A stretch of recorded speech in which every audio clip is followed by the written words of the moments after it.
Levantar, me quedan las rodillas. Bueno, le damos la bienvenida a Nicolás del Caño. Hola, Nico, ¿cómo va? ¿Qué tal? ¿Cómo ¿Todo están? bien? Bien, Federico Buenas Martelli, noches. ¿cómo va? ¿Qué tal? ¿Todo Buenas bien? noches. Muy bien. Bueno, y lo tenemos a Paco Durañona, me parece, ¿no? ¿Ya? ¿Está? Virtual, ¿no? De manera ¿Está de virtual. manera virtual? ¿Me dice, no? Todavía no, en ya. un ratito Ahora, nada ahora más. lo Ok, enganchamos y le listo, damos. buenísimo. Bueno, empezamos hablando del tema restricciones, ¿no? De medidas de cuidado. ¿Cómo lo ves, Nico?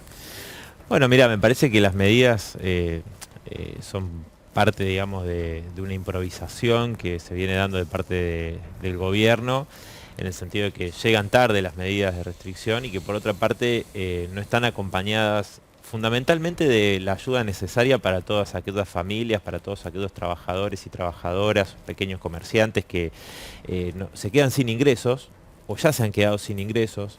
Recordemos que el IFE el año pasado abarcó a más de 9 millones de personas, es decir que hoy hay millones de personas que no tienen ningún sustento producto de que salen a trabajar o en empleos informales o a hacer changas todos los días para hacer un sustento, digamos, para tratar de sobrevivir, ¿no? La verdad que la situación, las estadísticas ustedes todo el tiempo las están reflejando del aumento de la pobreza, del desempleo, la caída del salario.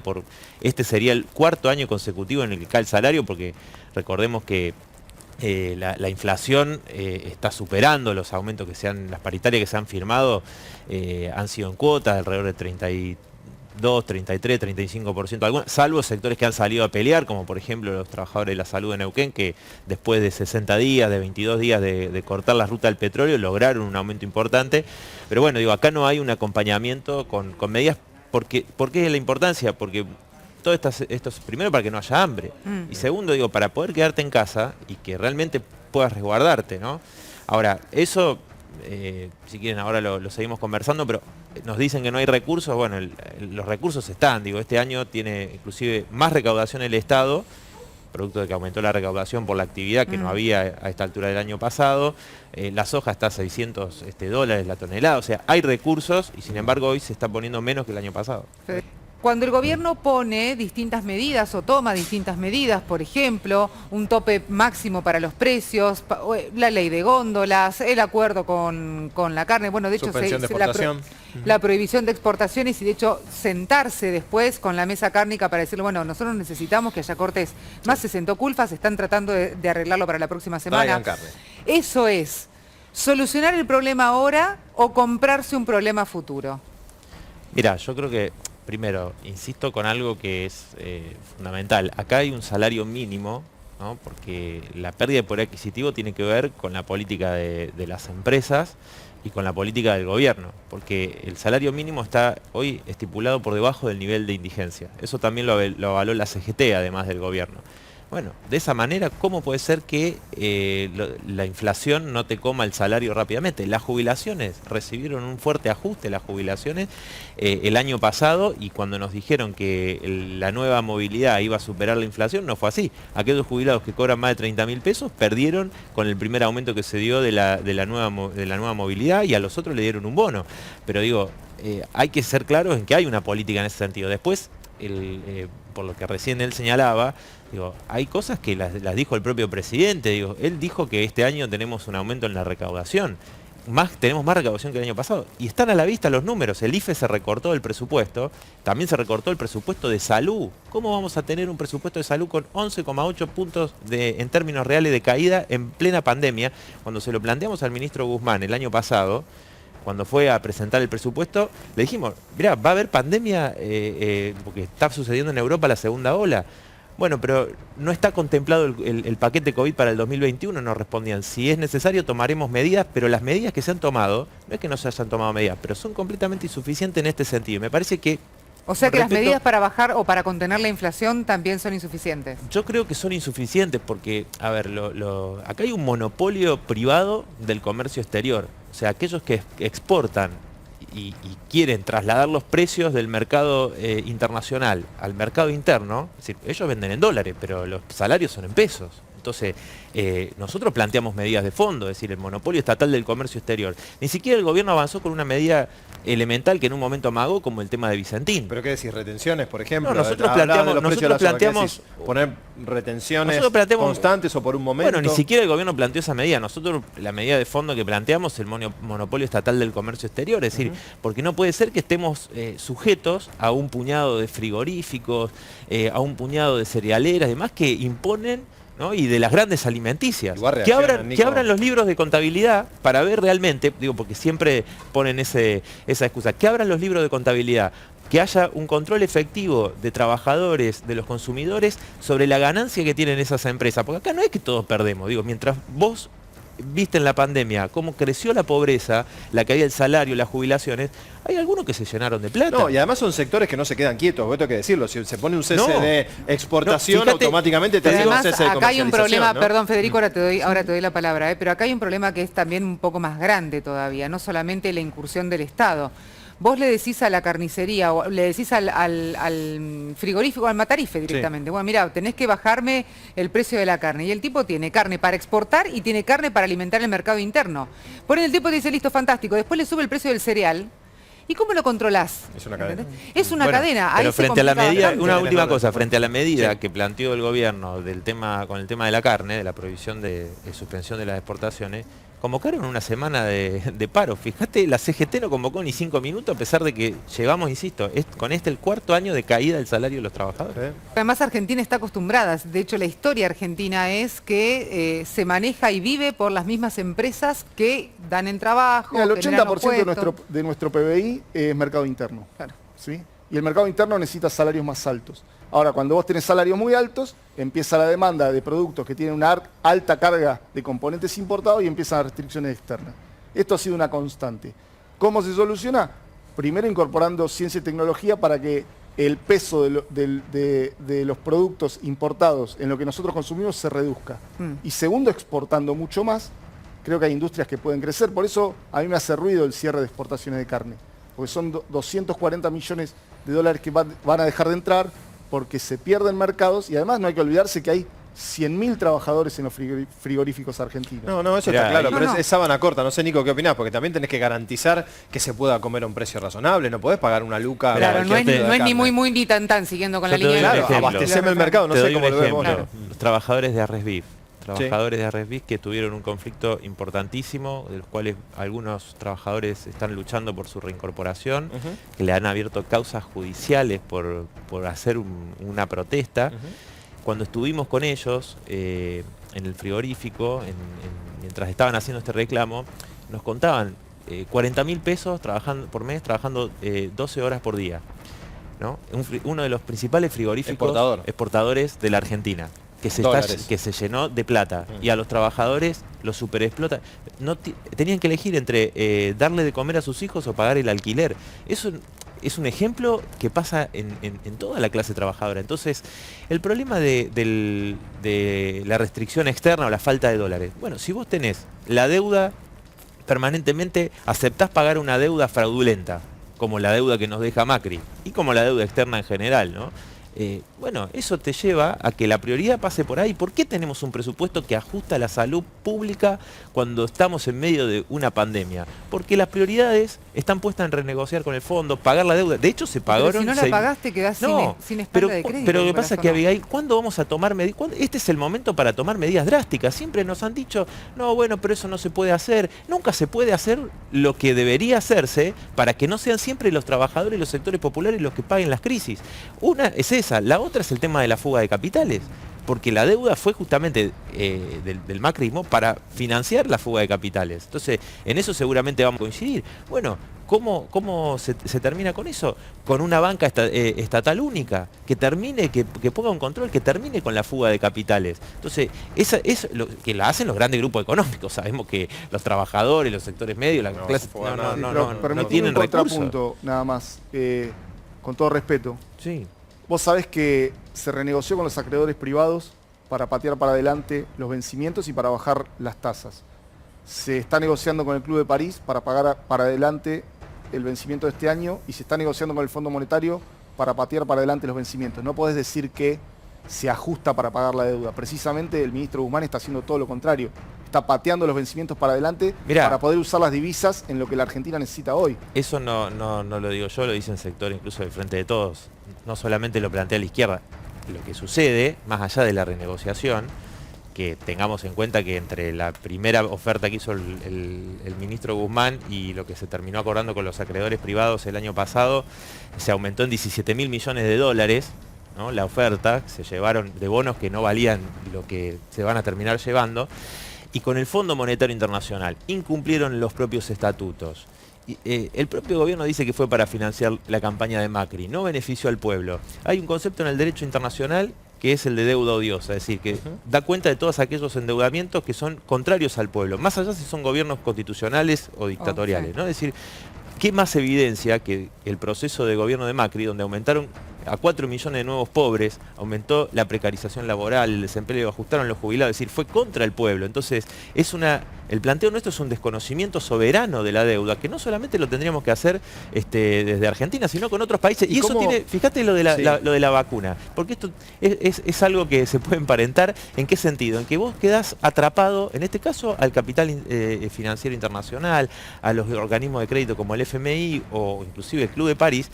Y por otro lado, con la vacuna quedamos atrapados a los grandes laboratorios que no liberaron las patentes de las vacunas. Entonces, vos tenés un pequeño puñado. Si vos no tocás los intereses de estos grupos que se apropian, ¿de qué se apropian? Del conocimiento público. Se apropian, además son financiados por los estados. Fíjate, AstraZeneca, 97% financiamiento público. Pero no, está primero el interés privado. Yo me refiero, y tomo lo que decía Fede un poco, ¿no? A la reacción que se genera, porque no es gratis, es decir, a ver, si uno dice, no vamos a pagar, vos decís, no, que no se postergue, vos decís, bueno, es una deuda odiosa, yo coincido, la fuga de capitales, pero es espantosa, habría que investigarla. Países pero que no son socialistas, como India, Sudáfrica, sí, con el tema de las vacunas, reclamaron, es similar en qué sentido. Ahí hay un tema de salud elemental de la vida de las personas. Si vos liberás las patentes de las vacunas, si lo hubiesen hecho desde el comienzo, podríamos estar en una vacunación muy superior en todo el mundo. Podríamos estar evitando las muertes, las consecuencias económicas que tienen los contagios, las restricciones que hay que tomar. Por eso mismo, entonces, si lo han hecho con la salud, ¿qué te van a hacer con una deuda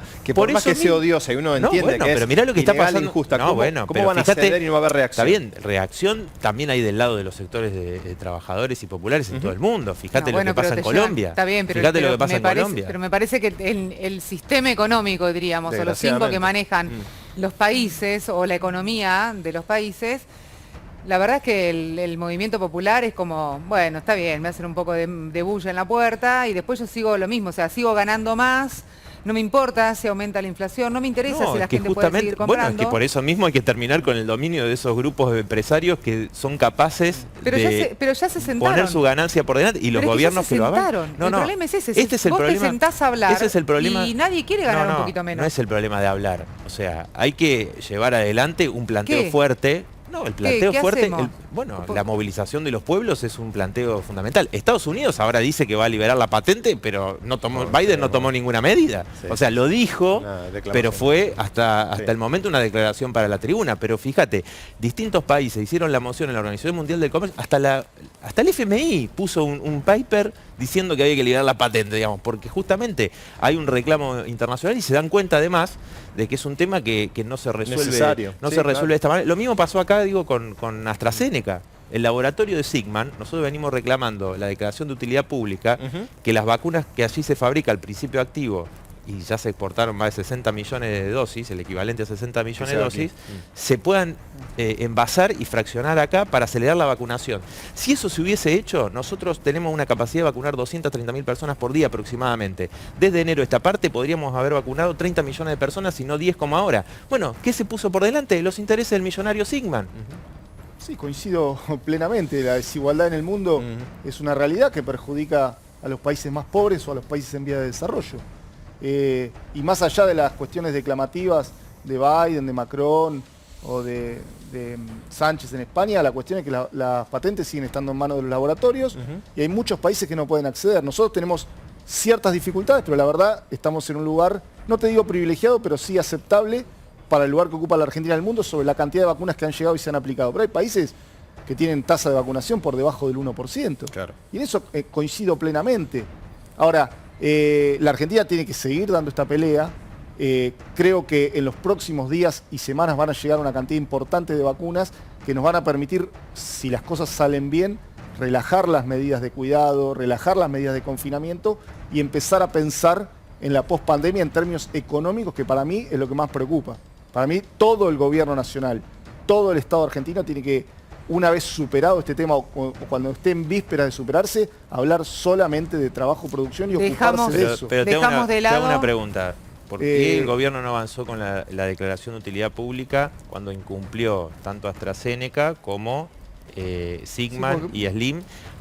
Porque el gobierno pagó el 60% de las vacunas, no nos llegaron en el contrato que estaba estipulado.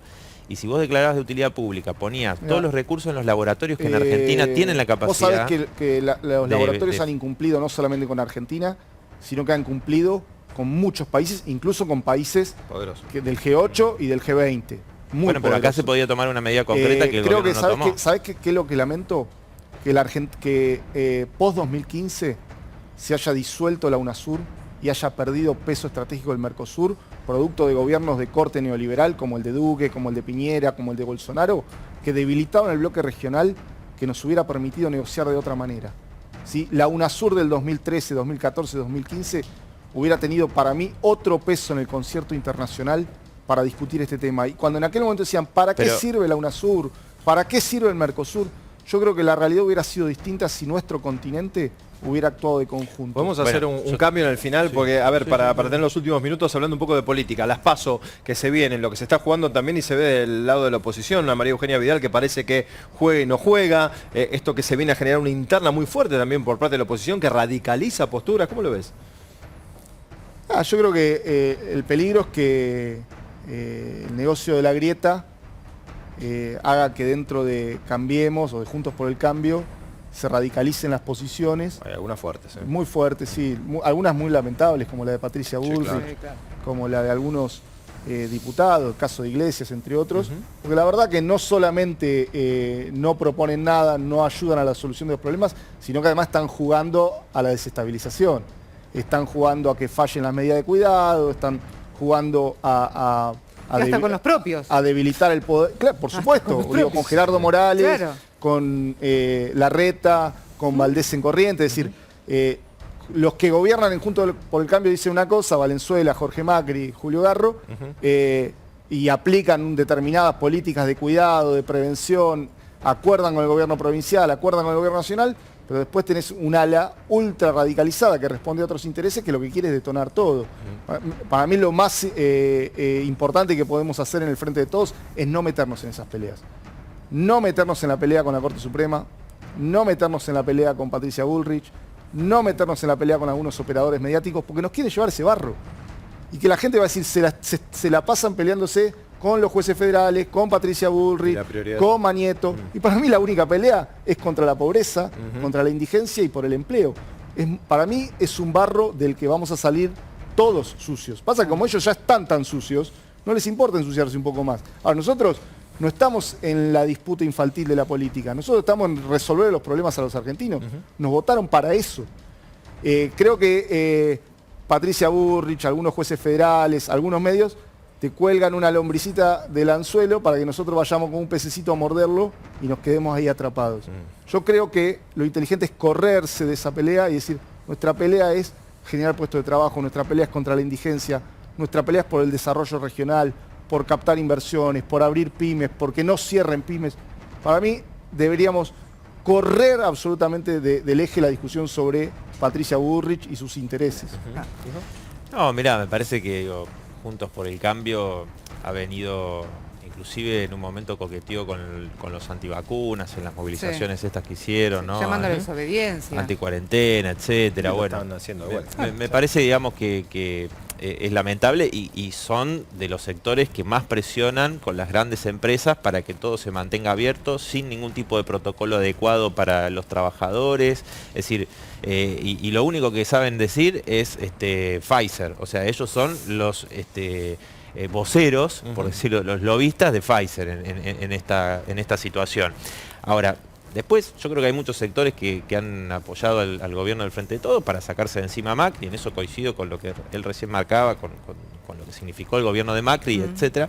Ahora, me parece que esos sectores esperaban otras medidas, ¿no? Y en esta situación, esas medidas, que siempre hay una excusa, antes era bueno lo que nos dejó Macri, después la pandemia, siempre hay excusas, cuando en realidad en una situación como esta, más todavía tenés que tomar medidas extraordinarias contra los que siempre ganaron, a los que más favoreció Macri, contra esos es lo que hay que ir, ¿no es cierto? El impuesto a grandes fortunas. No, yo creo que las medidas que hay que tomar, insisto, es un IFE para todas las personas que se quedaron sin ingresos. Hoy hay una recaudación que ha aumentado en el Estado y hay que tomar esa medida. Hay que afectar los intereses de los grandes exportadores, de los grandes grupos económicos, la ganancia. Decir que no se hace. A ver, nosotros tenemos 9 puntos de déficit precisamente porque estamos poniendo plata en el territorio para que la gente tenga para comprar comida. Pero están pagando, no es que tenemos déficit cero. Pero están pagando la deuda, estamos forzando la máquina de impresión de billetes para que la gente tenga para comer. Pero tampoco te podés pasar de mambo porque la inflación te espera en la góndola. Las LELIC que pagan los intereses que paga el Banco Central, o sea, el Estado.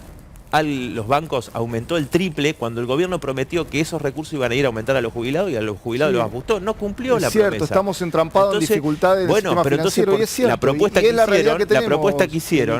que hicieron fue falsa, porque no era una propuesta que iban a llevar adelante. Nadie esperaba una pandemia de esta el pago. magnitud. Bueno, pero vos lo sabés, pero no podés minimizar el tema de la pandemia. Yo no minimizo la pandemia para nada. Tenemos una serie de propuestas, un plan integral que el gobierno no tiene. Al revés, nosotros tenemos muchísimas propuestas y planteos que no fueron escuchados. Desde el 17 de marzo del 2020 nosotros nos reunimos, todos los presidentes de bloque se reunieron con Alberto Fernández. Presentamos nuestras propuestas, en las otras reuniones también, lo hemos hecho en el Congreso. Tenemos una agenda que obviamente responde a los intereses del pueblo trabajador. Eso es lo que va a pedir el Frente de Izquierda. Llegado el momento electoral, y vamos también a convocar a las fuerzas que todavía no se han convocado al Frente de Izquierda, que se sumen, porque realmente la clase trabajadora, la juventud, los sectores populares, las mujeres que vienen siendo protagonistas, necesitan una alternativa, y bueno, el Frente de Izquierda apuesta a ampliar el FIT, que hemos logrado una unidad muy importante, ¿no? Gracias, Nicolás. No, gracias Federico. No, gracias a ustedes. Un placer.